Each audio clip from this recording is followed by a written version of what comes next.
오늘 성령님이 역사하신 통로, 성령님이 역사하신 통로라는 제목으로 하나님의 말씀을 이 시간 전하고자 합니다. 또 우리 금요 기도회인데 앞에 많은 친구들, 우리 다음 세대들이 왔는데 아마 담임 목사님이 안수해 주신 줄 알고 오늘 2주 동안 이렇게 왔는데 아마 2주 동안 낚인 것 같습니다. 다음 주에는 우리 담임 목사님께서 오셔서 꼭 안수해 주니까 오늘 이 말씀 가운데 정말 성령님의 깊은 은혜를 경험하는 우리 다음 세대와 모든 성도 여러분들이 되길 간절히 바랍니다. 우리 지난주에 사도행전 3장의 말씀을 살펴보았습니다. 이 사도 베드로와 그 요한이 성전에 올라갈 때 그 안진뱅이를 만났죠. 그 안진뱅이는 무엇을 원했습니까?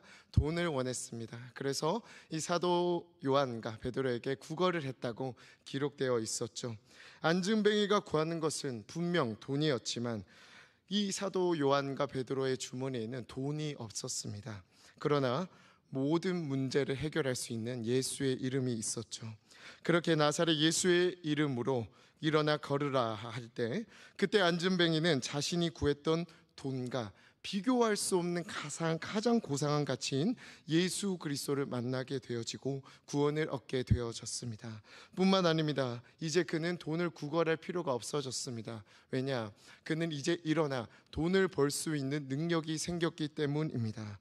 그러므로 우리가 지난 말씀에서 볼 수 있었던 것은 예수의 이름은 영원한 생명의 문제뿐만 아니라 이 세상에서 내가 당면한 문제까지도 해결할 수 있는 유일한 이름임을 우리 지난주의 말씀을 통해 보게 되었습니다.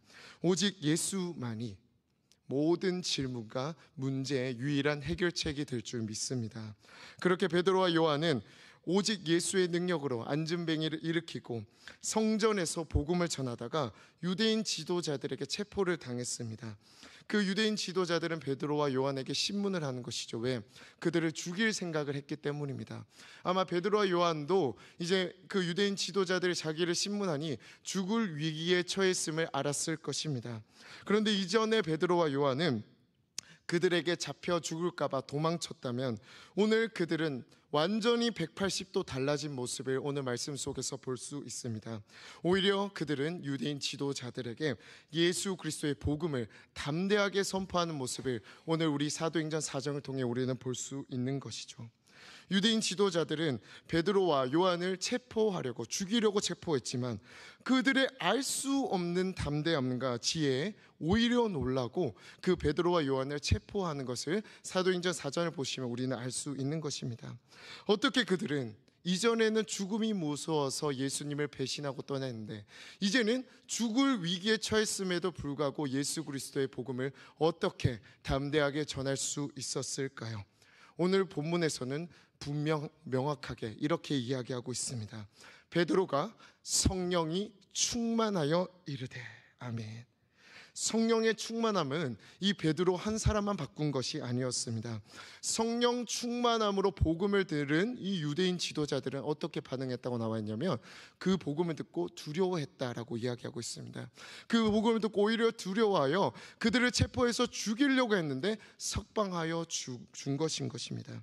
이것이 바로 사도행전에서 성령의 충만함으로 복음을 전할 때 그 한 사람만 변하는 것이 아니라 복음을 들은 그 사람까지 변하게 되어지는 역사를 우리는 사도행전을 통해 볼 수 있다라는 것입니다. 사도행전의 별명은 성령 행전입니다. 왜 성령 행전이냐? 성령님의 역사하심이 가장 명확하고 실제적으로 드러난 말씀이 바로 이 사도행전에 기록되어 있기 때문입니다. 그래서 어떤 학자들은 계속해서 이야기합니다.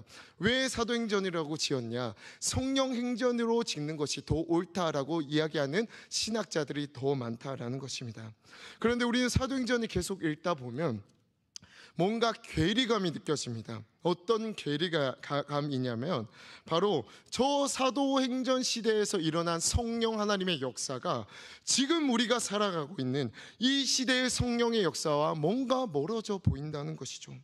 과연 저 역사가 지금도 일어날까 하며 마치 먼 이야기처럼 바라볼 때가 있다라는 것입니다.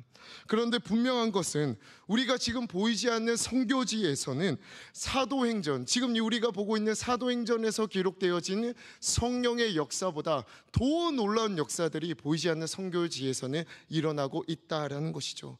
특히 우리 복음주의 합동 개혁주의에서는 사실 이 성령님의 특별한 은사들을 굳이 강조하진 않습니다. 왜?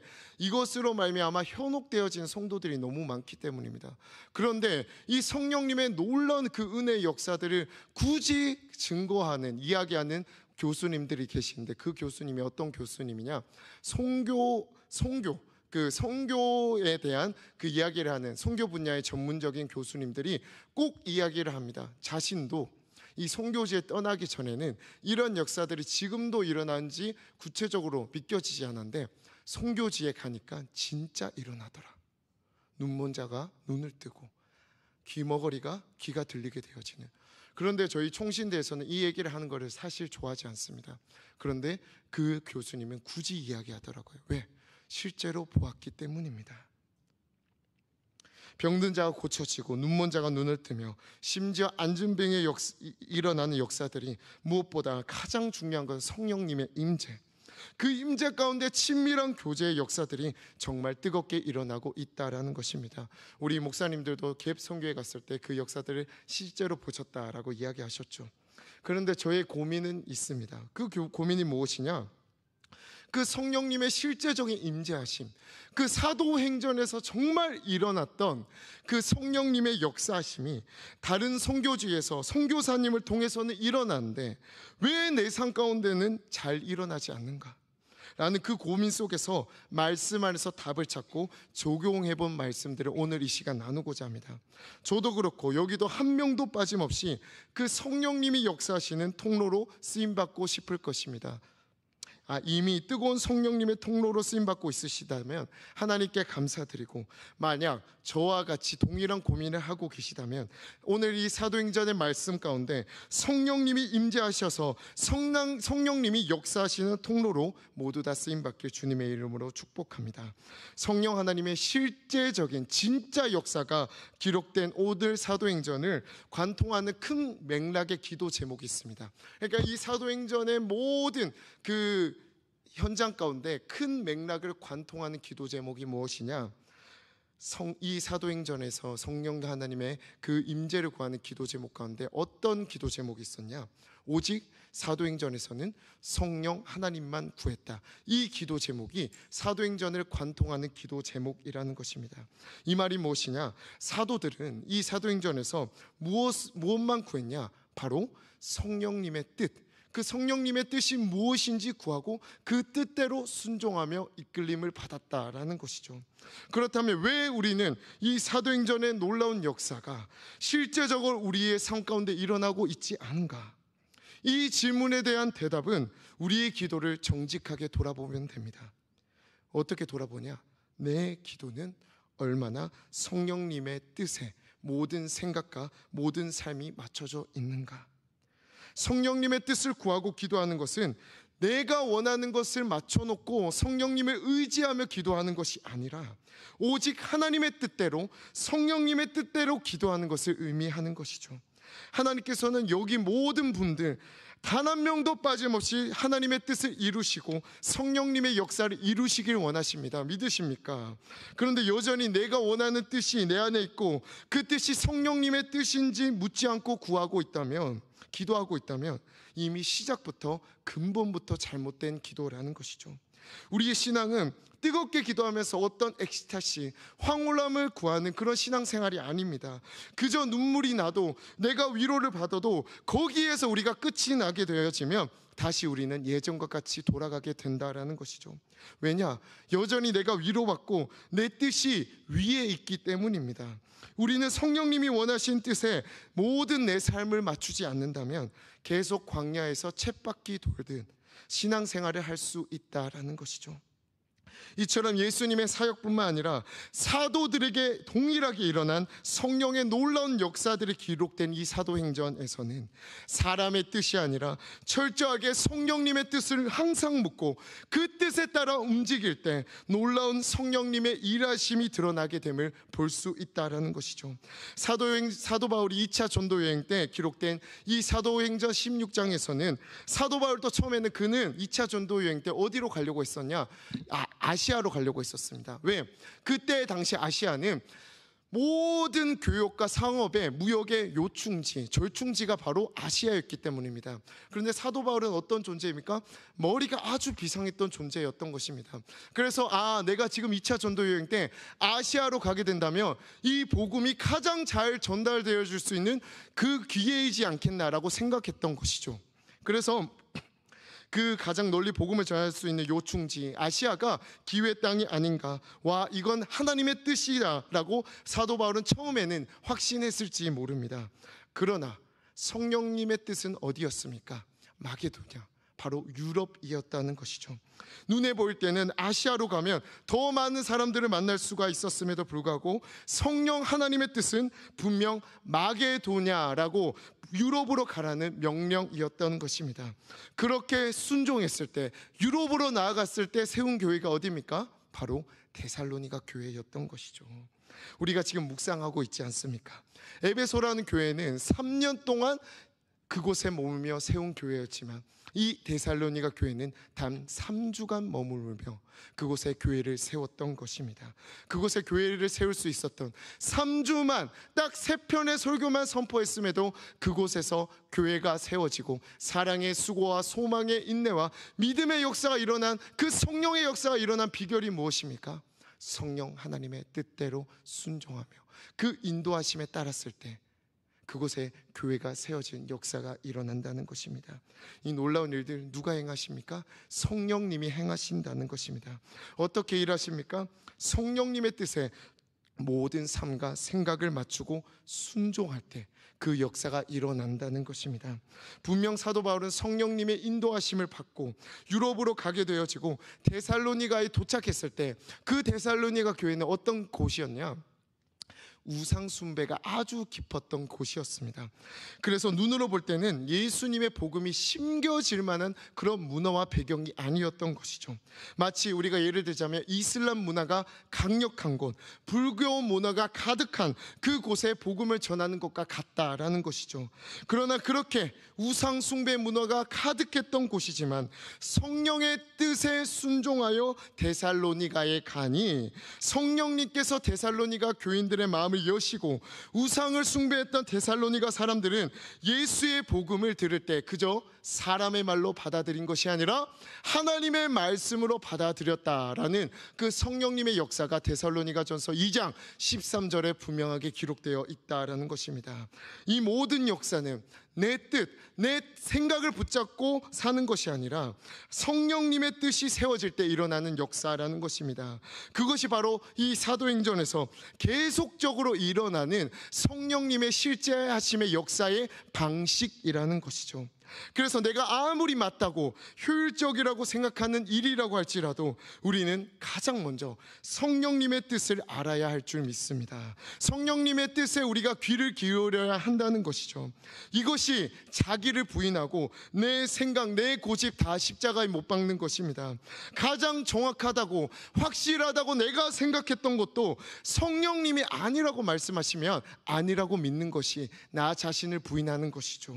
사도 바울은 아시아가 복음을 전하기에 가장 좋은 곳이라고 확신했지만 성령님이 유럽이라고 말씀하시면 유럽이 가장 확실한 곳이라고 믿었던 것입니다. 성령님보다 더 확실하고 정확한 생각은 없다라는 것이죠. 이처럼 나 자신을 부인하고 내 고집과 내 생각을 십자가에 못 박을 때 예수님은 그분의 영이신 성령 하나님으로 말미암아 우리에게 가장 정확하고 확실하고 완전한 뜻을 알려주실 줄 믿습니다. 그렇다면 성령님은 그 성령의 뜻, 우리가 그토록 이 시간 우리가 구해야 할 그 성령의 뜻을 무엇을 통해 알려줍니까?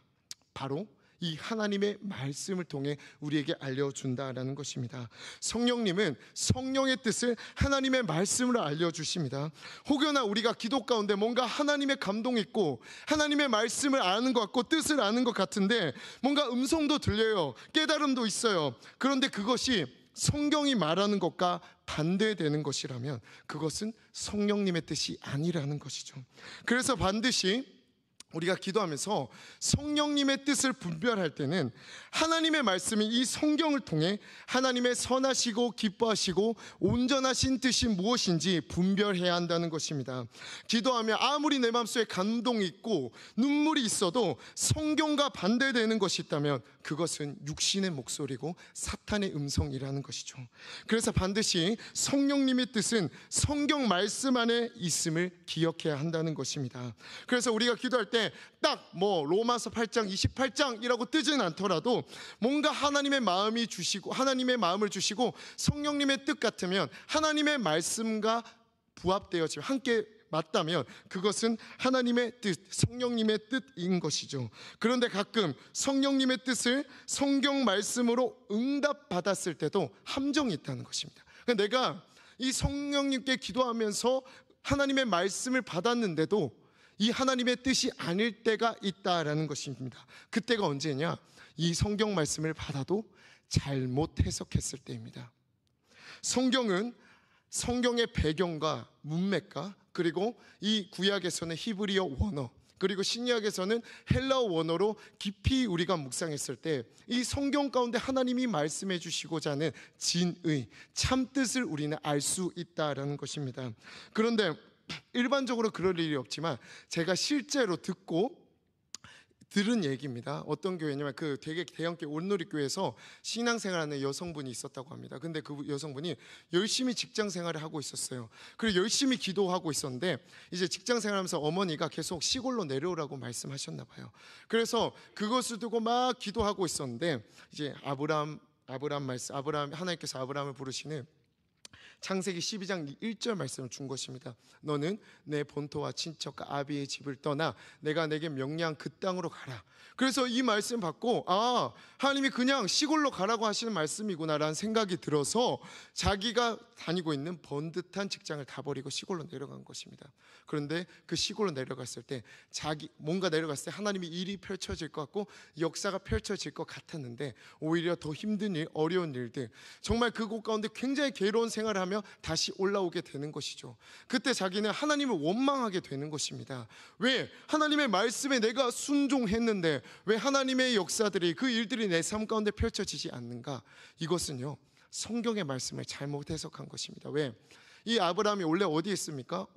갈대아 우르에 있었습니다. 그곳은 우상을 숭배하는 곳이었죠. 그래서 하나님이 내 본토와 친척과 아비의 집을 떠나라고 하는 것은 내가 숭배하고 있는 그 우상들, 내가 안일하게 생각하는 것, 너에게 안정감을 주는 그 우상의 문화를 떠나라라고 이야기하는 것이죠. 이 말이 어떻게 우리에게 적용되어지는 거냐면 너가 정말 가장 안전하다고 생각하는 것, 그것으로 말미암아 우상 숭배라고 생각하는 것, 그것으로부터 떠나라는 말씀의 문맥인데 이것을 그냥 가라라는 말씀으로만 받아듣고 성령님의 뜻으로 해석해버리고 자기 마음대로 순종하고 택하면서 결과를 이르다 보니 이 모든 것이 하나님의 탓으로 돌려져 버리는 굉장히 안타까운 현상들이 발생하고 있다는 것입니다.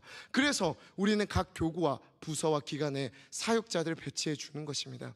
만약 이것이 성경 말씀을 나에게 주셨다고 할지라도 이것이 정말 하나님의 말씀인지 우리 각자에게 배치된 교육자들을 통해 이 말씀을 해석하고 성령님의 뜻을 분별하는 것이 우리에게 너무너무 중요하다라는 것입니다. 그래서 이 성경 말씀은 너무너무 중요합니다. 성경 말씀을 통해 우리에게 말씀하는 것이기 때문입니다. 그래서 평소에 우리가 신앙생활할 때 성경 말씀이 안 읽히거나 안 들리거나 안 믿긴다면 지금 나는 영적 침체 가운데 있거나 영적 교만 가운데 있다라는 것이죠. 우리가 언제 성경이 재미있어지기 시작하고 꿀송이처럼 달아지기 시작합니까? 바로 이 말씀이 나에게 하시는 말씀처럼 느껴질 때 우리는 이 하나님의 말씀에 눈을 뜨고 귀를 기울이기 시작합니다. 그것은 그것은 사실 성령 하나님의 역사인 것이죠. 이전에는 구약의 말씀을 볼 때 저 이스라엘 백성들이 불순종하는 모습들을 보면서 와, 저 이스라엘 사람들 왜 그렇게 말을 안 듣는 거야? 답도 없다. 저희들은 왜 저렇게 사는 거야? 라고, 왜 저렇게 살고 싶니?라고 이스라엘 사람들을 정죄했다면, 하나님의 말씀이, 나의 말씀을 들려질 때 그 이스라엘 백성의 모습이 누구의 모습이구나? 나의 모습이구나라는 것들이 깨달아지는 것이죠. 그때부터 우리는 말씀이 들리기 시작합니다. 그때부터 성령님이 우리의 삶 가운데 역사하기 시작한다는 것입니다. 이전에 예수 그리스도께서 나를 위하여 몸 찢고 피 흘려 죽으신 것이 나와 그게 뭔 상관이 있어? 라고 이야기하지만, 성령님이 역사하시면 그 말씀 가운데 기록된 그 예수 그리스도의 십자가의 죽음이 나의 그 추악하고 더러운 죄 때문에 십자가에 달려 죽으셨구나. 그래서 이제 나는 더 이상 성령님을 의지하여 죄를 지으면 안 되겠구나라는 것이 깨달아지는 것이, 성령 하나님이 역사하실 때 그 말씀의 사건이 나의 사건이 되어지는 것을 우리는 경험했을 것입니다. 우리는 신비한 것, 놀라운 일들에 초점을 두는 것이 아니라, 그것은 우리의 진짜 신앙이 아닙니다. 귀신도 신비한 일들을 일으킵니다. 이 세상을 초월한 일들을 일으킨다는 것이죠. 그런데 그것은 성령님의 뜻인지 아닌지를 무엇으로 구별할 수 있습니까? 바로 말씀의 기준에서, 열매를 통해 우리는 알 수 있는 것이죠. 그래서 우리가 성령님의 인도하심을 받고 진짜 성령 하나님의 능력을 경험하려면 가장 먼저 성령님의 뜻이 무엇인지 말씀 안에서 아는 것이 중요합니다. 오직 말씀 안에서 모든 진리가 있음을 믿어야 한다는 것이죠. 그래서 요한복음 1장 1절에서는 이렇게 기록합니다. 태초에 말씀이 계시니라.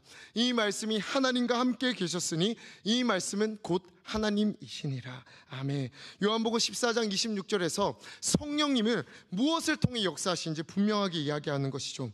보혜사 곧 아버지께서 내 이름으로 보내실 성령, 그가 너에게 모든 것을 가르치고 내가 너에게 말한 모든 것, 예수님의 말씀을 생각나게 하시니라. 아멘. 그렇습니다. 주님은 분명 기록된 이 하나님의 말씀을 통해 우리에게 성령의 뜻이 무엇인지 말씀한다고 요한복음 14장 26절에서 분명하게 이야기하고 있다는 것입니다. 사랑하는 우리 해림교회 성도 여러분, 우리의 삶 가운데 진정한 성령의 역사가 이루어지길 간절히 원합니까? 그렇다면 반드시 이 기록된 말씀 가운데 성령 하나님의 뜻이 진짜 무엇인지 우리는 먼저 아는 것으로부터 시작해야 할 줄 믿습니다. 성령님의 뜻을 알 때 우리는 성령님을 의지할 수 있는 것입니다. 또한 하나님은 이 기록된 로고스의 말씀뿐만 아니라 선포되어지는 이 케리그마의 말씀을 통해 성령님의 뜻을 우리에게 이야기해 주고 있는 것이죠. 그런데 이 선포된 하나님의 말씀도 무엇에 근거해야 합니까? 바로 이 하나님의 말씀에 근거해야 한다는 것입니다. 특별히 하나님은 교회에 질서를 세우시고 담임 목사님을 통해 교회와 이 해림교회와 성도들에게 가장 유익한 하나님의 말씀을 선포하도록 세우신 것입니다. 이것이 바로 영적 질서라는 것이죠. 그런데 이 말씀이 안 들린다고 함부로 이야기하거나 그것을 평가한다면 우리는 성령님의 뜻을 듣지 않겠다고 이야기하는 것입니다. 성령님의 뜻은 나에게 필요 없다라고 이야기하는 것이죠. 하나님의 말씀을 전하기 위해 선포되어지는 그 말씀 가운데 귀를 열고 심령을 열어서 나를 향한 말씀으로 받아들이고 성령 안에서 순종할 때 성령님의 역사가 일어난다는 것입니다. 우리의 입맛대로 하나님의 말씀을 받아들여서 절대 안 됩니다. 나랑 안 맞는다고 안 듣는 것은, 그것은 심각한 영적 교만입니다. 이것은 제가 신앙생활하는데 이야기할 수 있는데 제일 무서운 것입니다. 아무리 예배에 열심히 나오고 기도를 많이 해도 영적 교만이 시작되어진 순간 그것의 결과는 패망이라는 것이죠. 사실 저도 그렇습니다. 유튜브에서 설교를 듣다가 설교 들으면 이제 자동 재생이 있습니다. 자동으로 이게 넘어가잖아요. 그러면 원래 목사님의 설교를 듣다가 이제 건강 교단에 있는 목사님이 나오는데 제가 평소에 듣지 않는 그런 목사님의 설교가 나오는 것입니다. 물론 이단 설교가 나오면 반드시 꺼야 한다는 것인데, 그런데 저는 건강 교단에 계신 목사님들 중에서도 뭔가 나랑 안 맞거나 안 들리면 다른 목사님을 찾는 경우가 있었다라는 것이죠. 그런데 계속해서 그렇게 제 입맛대로 제 편식하면서 말씀을 듣다 보니 예전만큼의 은혜가 저에게 없다라는 것이죠. 왜 이러는가? 내 은혜의 상태가 왜 이 정도까지 돼버렸는가? 하나님 앞에 앞에 정직하게 기도했을 때 제가 영적으로 굉장히 교만한 상태에 있다는 것을 주님께서 알려주신 것입니다. 그래서 이단적인 설교가 아니라면 웬만하면 그 설교가 있다면 끝까지 들으라는 마음을 주신 것입니다. 왜냐? 그 선포되어지는 말씀 가운데 하나님께서 나에게 주신 말씀이 분명 있기 때문입니다. 성령의 뜻이 그곳 가운데 있기 때문이라는 것입니다. 아무리 몇 대 믿음의 가정에서 자라난 명문 가정이라고 이야기할지라도, 그곳에 심지어 신앙이 열심히 있다고 할지라도 말씀을 내 입맛대로 받아들인다면 정말 무서운 신앙이 되어져 버린 것입니다. 무서운 것은 그런 성도님들도 분명 은혜는 받습니다. 열심도 있습니다. 그런데 그것은요, 성령님의 인도하심을 받는 삶과 전혀 다른 삶이라는 것입니다. 나더러 주여 주여 하는 자가 내 천국에 들어가는 것이 아니라 내 아버지의 뜻대로, 성령님의 뜻대로 하는 자라야 천국에 들어가야 하는 자리라라고 주님께서는 분명 말씀하십니다. 1903년 원산 대붕운동, 1907년 평양 대붕운동이 일어날 때 공통적으로 그 붕의 역사가 있을 때 무엇이 있었냐? 말씀 사경회가 있었다라는 것입니다. 말씀 사경회가 무엇이냐? 성경 말씀을 읽고 그냥 선교사님이 성경 말씀을 해석해 주는 시간입니다. 그런 것이 설교하는 방식이죠. 강해인 것이죠. 어떻게 보면 굉장히 지루할 수도 있습니다. 사실 그때 설교자들은 특별한 스킬도 없었어요. 그냥 성경 말씀을, 근데 그곳에서 사람들이 막 모이기 시작합니다. 어떤 사람은 하루, 어떤 사람은 일주일이나 걸어서 그 원산과 평양에 모이기 시작하는 것입니다. 그 말씀을 들으려고 내 재정과 시간과 에너지를 다 투자하는 것이죠. 그들은 그 말씀을 하나님의 말씀으로 받아들이며 듣고자 하는 간절함이 있었던 것입니다. 바로 그곳에 성령님이 임하셔서 살아계신 그 하나님의 말씀이 우리의 그 사람들을 조명해 주니 회개가 터져나오고 부흥의 역사, 성령의 역사가 1903년 원산 대붕운동과 1907년 평양 대붕운동이 일어나게 된 것입니다. 그 부흥의 불은 그곳에만 멈추지 않았습니다. 한반도에 불을 태웠고 그 한반도를 넘어서 그 각지에 있는 나라까지 번지게 되는 것을 볼 수 있었던 것이죠. 그래서 우리는 이 성령의 불의 역사는 반드시 번져지게 된다는 것입니다. 그렇다면 우리 부천, 이 해림교회 성령의 부흥의 역사가 일어나면 이 부천을 넘어서 대한민국과 인도와 열방 가운데 이 불이 번져진다라는 것이죠. 그래서 우리는 교구와 기관에서 특별히 새생명 축제를 할 때 다른 교구나 다른 기관에서 더 많이 전도한다고 혹시라도 경쟁하는 교구가 있습니다. 그런데요, 우린 이것을 기억해야 합니다. 다른 교구에 부흥의 불길이 일어나면 반드시 우리 교구에도 그 부흥의 불길이 옮겨진다. 다른 교구가 부흥하면 그 부흥을 오히려 도와주고 더 기도해 줘야 하는 것이죠. 진짜 부흥의 역사는 그 부흥의 불길이 옮겨진다는 것입니다. 자연스레 교구와 기관의 부흥까지 이어진다는 것이죠. 대한민국의 부흥의 역사, 전 세계 부흥의 역사에는 항상 하나님의 말씀을 간절히 사모하는 자들이 있었고 그 사람들을 통해 회개가 터져나오고 그 사람들을 사용하셔서 부흥의 주역으로 사용하신 것입니다. 그 말씀을 목숨처럼 사랑하고 사모하는 사람들을 통해 주님은 성령의 불을 내려주시고 부흥의 역사를 이루어주신 것입니다. 앞서 말했지만 데살로니가 성도들이 그랬지 않았습니까? 그들에게는 많은 설교가 필요하지 않았습니다. 딱 3편의 설교, 딱 3편의 설교를 하나님의 말씀으로 받아들일 때 우상 숭배가 가득한 그곳에 교회가 세워지고 사랑의 수고, 소망의 인내, 믿음의 역사, 부흥의 역사, 모든 주변에 있는 교인들의 본이 되어지는 교회가 되어진 것입니다. 사랑하는 여러분, 성령님은 이 기록된 말씀, 선포된 말씀을 가운데 여러분들에게 이루시고자 하는 성령님의 뜻이 분명히 알려주고자 하는 것이 있다라는 것입니다. 성령님의 그 말씀으로 성령님의 뜻을 알려주며 말씀의 역사로 이루시는 분이십니다. 오늘 이 밤 해림교회 모든 성도분들에게 하나님의 말씀을 간절히 사모하는 심령이 부어져서 데살로니가 교인들은 3편의 설교로 부흥의 역사가 일어났다면 해림교회는 딱 한 편의 설교만으로도 성령의 불이 붙고 부흥의 역사가 일어나는 그 역사들이 오늘 이 시간 가운데 일어나길 간절히 축복합니다. 두 번째, 성령님이 역사하신 통로가 무엇이냐? 바로 성령님이 인도하시는 기도가 되어야 한다는 것입니다. 성령님의 역사는 기도를 통해 일하십니다. 믿으십니까?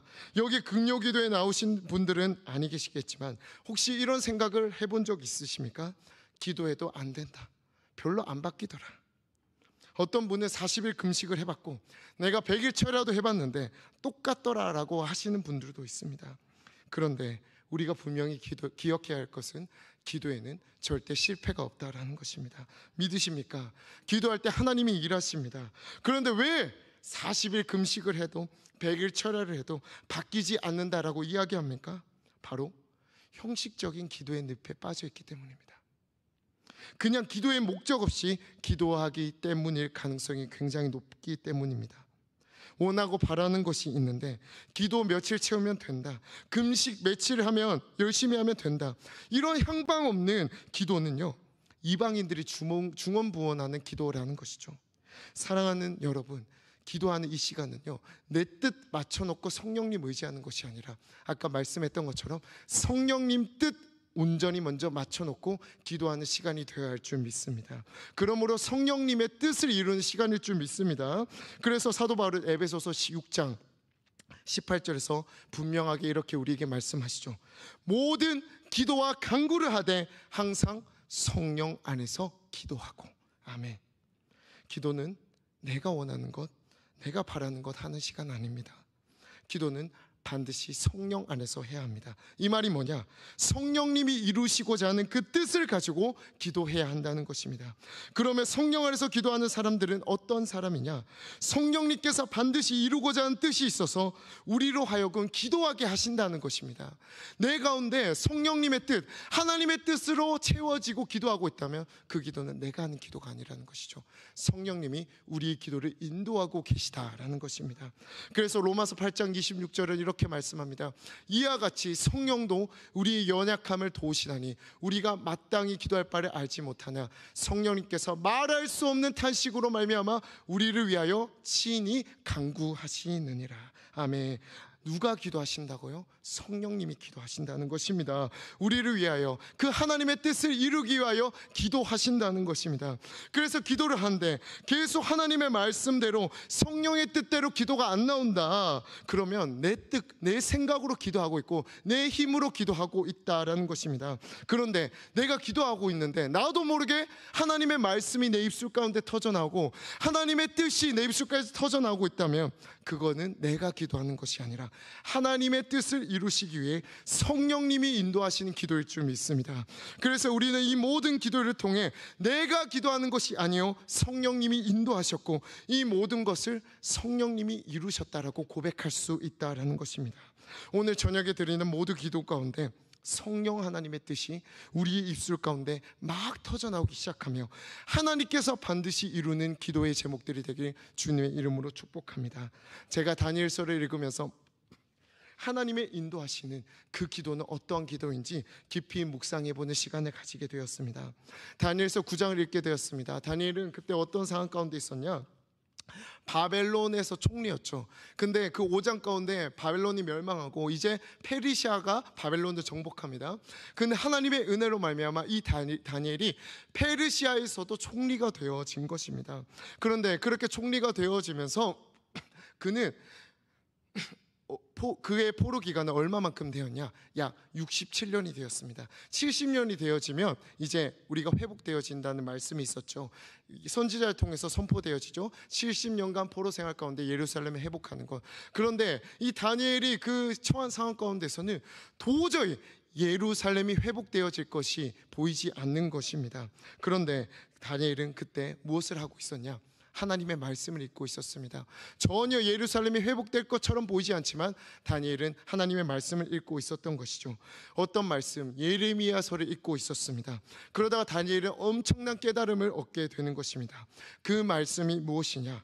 70년 포로 후에 하나님께서 이스라엘을 회복하실 것이라는 말씀입니다. 그 하나님의 말씀을 보고 다니엘은 하나님의 뜻이 이루어지길 간절히 바라며 금식을 하며 기도합니다. 베옷을 입고 금식을 하며 기도했다라고 이야기합니다. 다니엘의 금식 기도는 누군가에 의해서 해야 해서는 기도가 아니었습니다. 그의 금식은 뭔가 시간과 며칠을 채워야 하는 기도가 아니었다는 것입니다. 다니엘의 기도는, 그 금식 기도에는 분명한 기도의 제목이 있었다라는 것이죠. 그 기도의 제목이 무엇이냐? 하나님의 뜻인 그 예레미야의 말씀을 가지고 붙들고 금식 기도를 했다라는 것입니다. 그렇게 금식 기도를 할 때, 하나님의 말씀을 붙들고 기도할 때, 하나님은요 가브리엘을 통해 환상 가운데 등장하게 하셔서 다니엘이 하나님께 기도 드렸을 때 하나님께서 다니엘을 통해 어떤 기도에 응답을 해주신지 분명하게 이야기하고 있는 것입니다. 다니엘서 9장 23절을 통해 하나님께서 다니엘의 기도 제목에 어떻게 응답하는지 우리가 쉬운 성경을 통해 상반절만 함께 읽어보도록 하겠습니다. 다니엘서 9장 23절 우리 함께 읽어보도록 하겠습니다. 시작. 내가 처음 기도를 시작할 때부터 하나님의 응답이 있었다. 아멘. 다니엘이 하나님의 말씀을 가지고 처음 기도를 시작할 때부터 하나님의 응답이 있었다. 다니엘이 하나님의 말씀, 다시 말해 하나님의 뜻을 두고 기도를 시작할 때부터 하나님은 이미 응답하셨다고 말씀하고 있는 것입니다. 이미 이루셨다라고 하는 것이죠. 그렇다면 하나님의 뜻대로 하는 기도, 이 기도를 하는 모습 속에서 다니엘 자신이 기도한 것입니까? 아니라는 것이죠. 성령님이 그 입술 가운데 하나님의 뜻을 붙여주시고 이루시는 기도를 이끌었다는 것입니다. 그래서 로마서 8장 27절에서 분명하게 이렇게 말씀하십니다. 이는 성령이 하나님의 뜻대로 성도를 위하여 간구하심이니라. 성령님만이 하나님의 뜻대로 기도하게 하신다라는 것입니다. 여러분도 그렇습니다. 오늘도 다니엘이 하나님의 뜻대로 기도할 때 그 기도의 불이 임하여 베옷을 입고 죽을 각오를 하며 금식 기도를 한 것이 아니라 말씀 가운데 성령이, 그 성령이 다니엘에게 임하니 성령님께서 하나님의 뜻대로 간구하게 하신 것이라는 것이죠. 그렇게 성령으로 기도의 불이 막 붙고 금식하며 하나님의 뜻대로 기도할 때 무슨 역사가 일어납니까? 기도가 시작할 때부터 이루셨다. 시작할 때부터 응답이 되었다. 하나님의 뜻대로 하는 기도는 그러므로 성령님이 먼저 임하셔야 합니다. 성령님이 임하시면 우리의 기도를 이끌어 가실 것입니다. 우린 경험했을 것입니다. 내가 기도할 바를 알지 못할 때, 말할 수 없는 하나님의 은혜가 내 가운데 임하실 때 기도가 끊이지 않고 그 기도를 하다 보니 그 기도가 나를 위한 기도가 아니라 하나님의 나라와 하나님의 뜻을 위한 기도를 하고 있을 때 이 모든 것을 더하시는 하나님의 은혜의 역사들을 분명하게 경험하셨을 것입니다. 하나님의 뜻대로 하는 기도는 분명 성령님이 먼저 임하셔야 합니다. 성령의 충만함을 받아야 합니다. 그때서야 비로소 기도의 불이 붙기 시작하는 것이죠. 하나님께서 내 삶 가운데 이루시고자 하는 뜻을 간구하게 되고 그때 하나님이 응답하시는 기도가 되는 것입니다. 그러므로 오늘 저녁 기도 가운데 성령님이 반드시 임해야 합니다. 믿으십니까? 그래서 주님은 누가복음에서 말씀하십니다. 구하라 그리하면 주실 것이요, 찾으라 그리하면 찾아낼 것이요, 두드리라 그리하면 열릴 것이니 너희가 악한 자라도 좋을 것을 줄 알거든 하물며 너희 하늘 아버지께서 성령을 너에게 주시지 아니하겠느냐. 반드시 성령을 구하고 가장 좋은 것이 성령님의 임재를 구해야 한다는 것이죠. 그 성령님이 임하신 순간 하나님의 말씀이, 하나님의 뜻이 우리 입술 가운데 막 터져 나오며 그 기도는 시작할 때부터 응답하셨더라.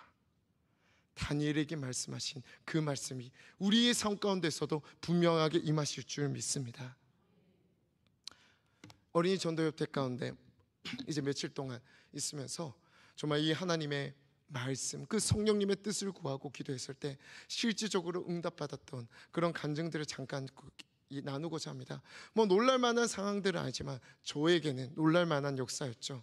사실 이번 어린이 전도협회 갈 때 저는 휴가 기간이었습니다. 그런데 이제 중앙 사역이기 때문에 뭐 담임 목사님께서 배려해 주셨습니다. 가도 된다고. 그럼에도 불구하고 중앙 사역이기 때문에 그 사역에 해야 할 것 같아서 어린이 전도협회에 참여했습니다.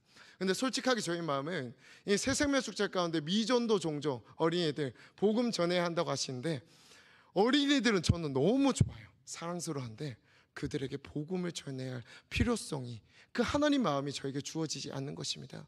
그래서 어린이 전도협회 갔는데 복음을 전도하는 방법에 대해서 배우고 있는데 이 하나님의 마음이 저에게 주어지지 않으니까 어떻게 그 복음을 전할 열정이 저에게 없는 것을 보게 되어졌습니다. 그래서 그곳 가운데 그 첫째 날에 근데 그 공과 시간에 가르쳐주는데, 그때 우리에게 주신 말씀이 뭐냐면 누가복음 19장 10절 말씀, 인자가 온 것은 잃어버린 자를 찾아 구원하려 하심이니라. 그 하나님의 마음, 그 잃어버린 양을 찾고자 하는 하나님의 마음을, 그 말씀을 가지고 하나님, 저는요 솔직히 말해서 하나님의 마음 받지 않고서는 복음 전하러 나아갈 수 없습니다. 왜냐하면 오전엔 듣고 오후에는 복음을 전하러 나아가야 되거든요. 근데 정말 와야 해서 새생명 축제라서 아이들에게 복음을 전하는 것이 아니라, 그냥 이 자리에서 배우는 것이 아니라 정말 그 어린아이를 향한 하나님의 마음을 저에게 부어주셨어. 하나님, 저 인자가 온 것은 잃어버린 자를 구원하기 위해서 이 땅 가운데 오셨다고 하는데, 그 잃어버린 자를 찾는 하나님의 마음, 그 말씀이 내 삶 가운데 이루게 하여 주시옵소서라고 기도하는데, 복음을 전하러 나아가기 전에 기도합니다. 그분들 뜨겁게 기도합니다. 어떤 분들이 있냐면, 우리는 교회로 단체로 오지만 교회에서 보내주지 않아도 자기 사비 내면서 와서 어린이들 전도하기 위해서 오신 분들 많습니다. 그분들 눈물을 흘리며 뜨겁게 기도합니다. 주여 외치면서 펑펑 우십니다. 그 가운데 하나님의 마음이, 그 어린이를 향한 하나님의 마음이 저에게 부어지기 시작합니다. 그 가운데 하나님의 마음을 가지고 그 공원에 나와서 예수님의 복음을 전하게 되는 것입니다. 그런데 처음에는 첫째 날 온 어린아이들이 있었습니다. 그 어린아이에게 복음을 들을래라고 이야기했을 때 안 듣는다라고 하는 것입니다. 차라리 지옥 가는 것이 좋다라고 이야기합니다. 근데 그 아이를 네 번째 마지막 날에 또 만났습니다. 그렇다면 우리가 생각하기에는 저 아이는 지옥 가겠다고 이야기하기 때문에 우리가 복음의 말씀을 전할 필요가 없다, 굳이 왜 전해야겠나라고 생각할 수도 있지만, 성령님의 마음은 그것이 아니었다는 것이죠. 오늘 이 순간 가운데서도 그 한 영혼을 위해서 하나님의 마음, 그 예수님의 마음을 전하기 위해 그들에게 나아가라는 마음을 주신 것입니다. 그들에게 나아갔습니다. 처음에는 분명 거부하는 마음이 있었고 거절하는 모습들이 보였습니다. 그러나 그들의 마음 가운데 성령님의 마음, 하나님의 마음을 계속 구하면서 그들에게 전했을 때 10분 동안 복음을 듣고 스스로 영적 기도문을 이야기하는 그 하나님의 역사가 일어났다는 것입니다. 저는 근데 그 아이에게 복음을 전할 때 제 마음속에 계속 소름 돋는 마음이 생기는 것이에요. 왜? 이 아이를 향한 하나님의 마음이 복음을 전하는데도 제 마음속에 너무 강력하게 주셔서 울컥이 나고 주님의 마음이 느껴지며, 이 아이에게 오늘 전하지 않고서는 도저히 버틸 수 없는 그 하나님의 아버지의 마음이 저에게 주어진다는 것입니다. 이것이 어떻게 일어났을까요? 누가복음 19장 10절 말씀, 인자가 온 것은 잃어버린 자를 구원하려 함이니라. 오늘도 이 세상에 그 예수 그리스도의 복음을 듣지 못하는 그 미전도 종족인 어린아이를 향한 하나님의 마음이, 성령님의 뜻, 그 하나님의 말씀을 구할 때 내 마음에 부어지고 그 마음으로 전도하러 나아갈 때 성령 하나님의 역사가 일어나기 시작한다라는 것입니다. 오늘 우리의 기도 시각 가운데 정말 응답하시는 기도가 되어지길 원합니다. 10년이 되어지고 20년이 되어지고 내가 원하는 뜻 붙잡고 성령님 의지하는 것이 아니라, 오늘 우리 기도하는 모든 입술 가운데 성령님이 임하셔서 그 성령님이 우리 입술을 주관해 주셔서 하나님의 뜻이 나올 때, 그 성령님의 말씀이 우리 입술 가운데 임하여질 때, 그때부터 우리의 삶 속에서는 하나님의 뜻이 응답되어지는 우리의 신앙생활일 줄 믿습니다.